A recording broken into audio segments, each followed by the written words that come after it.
بسم اللہ الرحمن الرحیم۔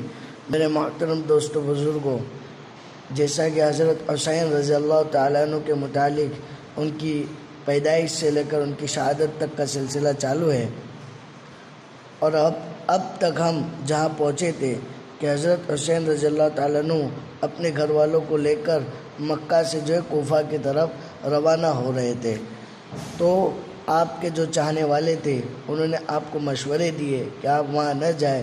بہت بڑے بڑے اکابر صحابہ نے آپ کے پاس آ کر آپ کو مشورہ دیا کہ آپ وہاں نہ جائیں، وہ لوگ دھوکے باز ہیں، انہوں نے آپ کے بھائی کو اور آپ کے والد صاحب کو دھوکہ دیا اور دھوکے سے شہید کر دیا۔ یہ ساری باتیں اب تک کی ہو چکی ہیں۔ اب ہم آگے جو پڑھنے جا رہے ہیں وہ یہ ہے کہ حضرت حسین رضی اللہ تعالیٰ عنہ اور ان کے گھر والوں کی روانگی مکہ سے ہوتی ہے، اور آپ کے جو چاہنے والے ہیں وہ لوگ آخری کوشش کرتے ہیں آپ کے پیچھے کہ آپ کسی طریقے پر کوفہ نہ جائیں۔ تو سنیے، مکہ سے کاروان اہل بیت کی روانگی اور ہوا خواہوں کی آخری کوشش، جیسا کہ میں نے پہلے بھی بتایا، ہوا خواہ یعنی آپ کے چاہنے والے۔ غز ترویہ کے دن ذی الحجہ 60 ہجری کو کاروان اہل بیت مکہ سے روانہ ہوا۔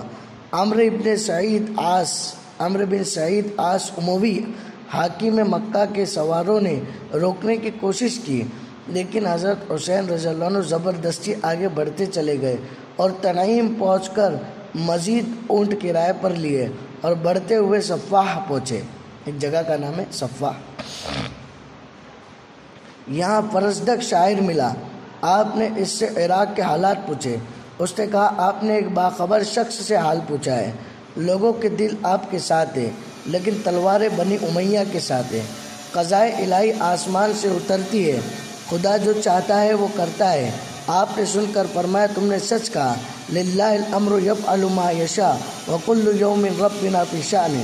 اگر خدا کا حکم ہمارے موافق ہوا تو اس کی نعمتوں پر اس کے شکر گزار ہوں گے، شکر گزاری میں وہی مددگار ہے، اور خدا کا فیصلہ ہمارے خلاف ہوا تو بھی ہماری نیت حق اور تقوی ہے۔ فرزدق سے گفتگو کے بعد قافلہ آگے بڑھا۔ راستے میں عبداللہ بن جعفر کا خط ملا کہ میں خدا کا واسطہ دلاتا ہوں، میرا خط ملتے ہی فوراً لوٹ آئیے۔ مجھے ڈر ہے کہ جہاں آپ جا رہے ہیں وہاں آپ کی ہلاکت اور آپ کے اہل بیت کی بربادی ہے۔ اگر خدا نہ خواستہ آپ ہلاک ہو گئے تو دنیا تاریک ہو جائے گی۔ آپ ہدایت یابوں کا علم ہے اور مومنوں کا آسرا ہے۔ آپ سفر میں جلدی نہ کیجیے، خط کے بعد ہی میں ابھی پہنچتا ہوں۔ اس خط کے بعد عبداللہ نے عمرو بن سعید حاکم مکہ سے کہا کہ وہ اپنی جانب سے بھی ایک خط لکھ کر حسین رضی اللہ عنہ کو واپس بلا لے۔ عمرو بن سعید نے کہا، تم مضمون لکھ دو، میں اس پر مہر لگا دوں گا۔ چنانچہ عبداللہ نے عمرو کی جانب سے حسب ذیل خط لکھا، میں خدا سے دعا کرتا ہوں کہ وہ تم کو اس راستے سے پھیر دے جدھر تم جا رہے ہو۔ میں نے سنا ہے کہ تم عراق جاتے ہو۔ میں تم کو خدا کا واسطہ دلاتا ہوں کہ افتراق اور انشقاق سے باز آ جاؤ، یعنی جدائیگی سے باز آ جاؤ، اس میں تمہاری ہلاکت ہے۔ میں تمہارے پاس عبداللہ بن جعفر اور اپنے بھائی کو بھیجتا ہوں، تم ان کے ساتھ لوٹ آؤ۔ میں تم کو امان دیتا ہوں اور تمہارے ساتھ صلہ رحمی اور بھلائی سے پیش آؤں گا، تمہاری مدد کروں گا۔ تم میرے جوار یعنی قریب پڑوس، تم میرے جوار میں نہایت اطمینان اور راحت کے ساتھ رہو گے۔ اس تحریر پر خدا وکیل اور شاہد ہے۔ عمرو نے تحریر پر اپنی مہر کر دی اور عبداللہ بن جعفر اور یحییٰ بن عمر دونوں کو اس کو لے کر حضرت حسین کے پاس گئے۔ حضرت حسین رضی اللہ عنہ نے اسے پڑھا اور فرمایا کہ میں نے خواب میں رسول اللہ صلی اللہ علیہ وسلم کی زیارت کی ہے۔ اس میں آپ نے مجھے ایک حکم دیا ہے، میں اس حکم کو پورا کروں گا، خواہ اس کا نتیجہ میرے موافق نکلے یا مخالف۔ عبداللہ اور یحییٰ نے پوچھا، کیا خواب تھا؟ فرمایا، میں نے اسے نہ کسی سے بیان کیا ہے اور نہ مرتے دم تک بیان کروں گا۔ اس گفتگو کے بعد عمرو بن سعید کے خط کا جواب لکھا کہ جو شخص اللہ جل شانہ کی طرف بلاتا ہے، عمل صالح کرتا ہے اور اپنے اسلام کو معترف ہے، وہ خدا اور اس کے رسول سے اختلاف کیوں کر سکتا ہے؟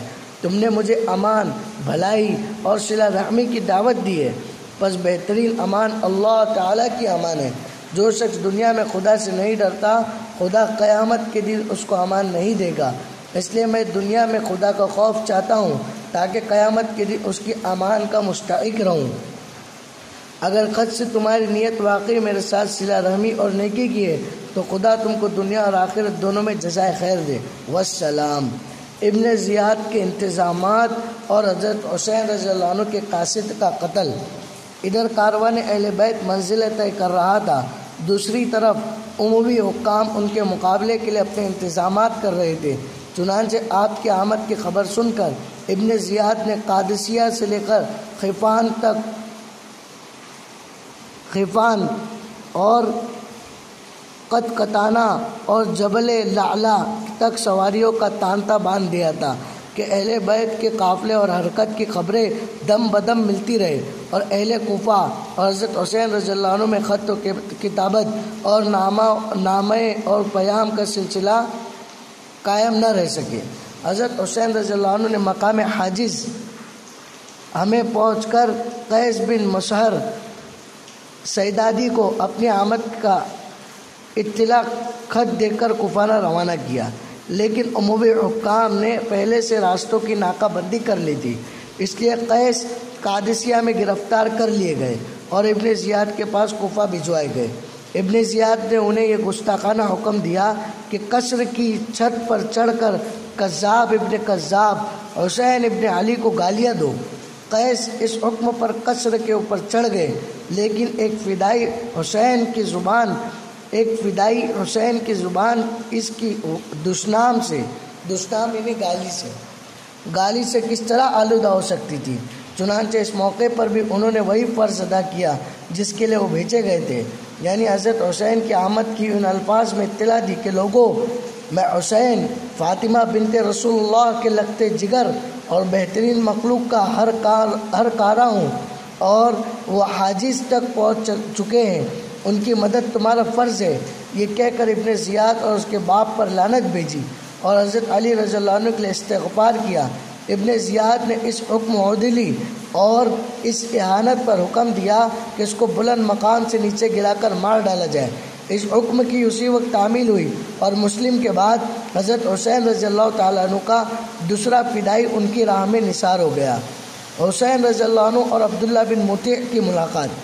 بطن رملہ سے آگے بڑھ کر عربوں کے ایک چشمے پر حسین رضی اللہ عنہ کی ملاقات عبداللہ بن مطیع سے ہوئی، جو عراق سے لوٹ رہے تھے۔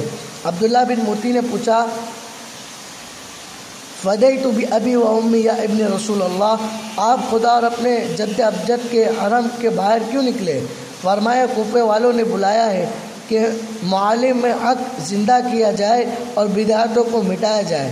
عبداللہ نے عرض کیا کہ آپ کو خدا کا واسطہ دلاتا ہوں، آپ ہرگز کوفہ کا قصد نہ کیجیے اور آپ یقیناً شہید کر دیے جائیں گے۔ فرمایا، جو کچھ خدا نے لکھ دیا اس سے زیادہ اور کیا ہو سکتا ہے۔ ایک جانباز کا اثار۔ عبداللہ بن مطیع سے ملاقات کے بعد حضرت حسین رضی اللہ عنہ نے مقام ضرورت میں منزل کی۔ قریب ایک خیمہ نظر آیا، پوچھا کس کا خیمہ ہے؟ معلوم ہوا زہیر بن قین کا ہے، وہ حج سے فارغ ہو کر کوفہ جا رہے ہیں۔ حضرت حسین نے ان کو بلا بھیجا مگر انہوں نے ملنے سے انکار کیا۔ ان کے انکار پر ان کی بیوی نے کہا، سبحان اللہ، ابن رسول بلاتے اور تم نہیں جاتے۔ بیوی کے کہنے پر وہ چلے گئے اور حضرت حسین سے ملاقات کی۔ آپ سے ملتے ہی دفعتاً خیالات بدل گئے۔ اسی وقت اپنا خیمہ اکھڑوا کے حضرت حسین رضی اللہ عنہ کے خیمے کے قریب نصب کرایا اور بیوی کو طلاق دے کر کہا، تم اپنے بھائی کے ساتھ لوٹ جاؤ، میں نے جان دینے کی ٹھان لی ہے۔ اور اپنے ساتھیوں سے مخاطب ہوئے کہ تم میں سے جو لوگ شہادت کے طلبگار ہو وہ میرے ساتھ چلے اور جو لوگ نہ جانا چاہتے ہو وہ آگے بڑھ جائے۔ لیکن صدائے حق کا کسی نے جواب نہ دیا اور سب ہی نے کوفہ کا راستہ لیا اور زہیر حضرت حسین کے ساتھ ضرور سے آگے بڑھ گئے۔ مسلم رضی اللہ عنہ کے قتل کی خبر ملنا۔ ابھی تک حضرت حسین رضی اللہ عنہ مسلم بن عقیل کے قتل سے بالکل بے خبر تھے۔ مقام ثعلبیہ میں ایک اسدی سے جو کوفہ سے آ رہا تھا، مسلم اور ہانی کے قتل کا حال معلوم ہوا۔ یہ وحشتناک خبر سن کر آپ نے انا للہ و انا الیہ راجعون پڑھا۔ اس اطلاع کے بعد چاہنے والوں نے ایک مرتبہ پھر سمجھایا اور قسمیں دلا کر اصرار کیا کہ آپ یہیں سے لوٹ چلیے، کوفہ میں آپ کا کوئی عامی مددگار نہیں، یہ سب آپ کے دشمن ہو جائیں گے۔ لیکن مسلم کے بھائی بضد ہوئے، یعنی ضد کرنے لگے کہ خدا کی قسم جب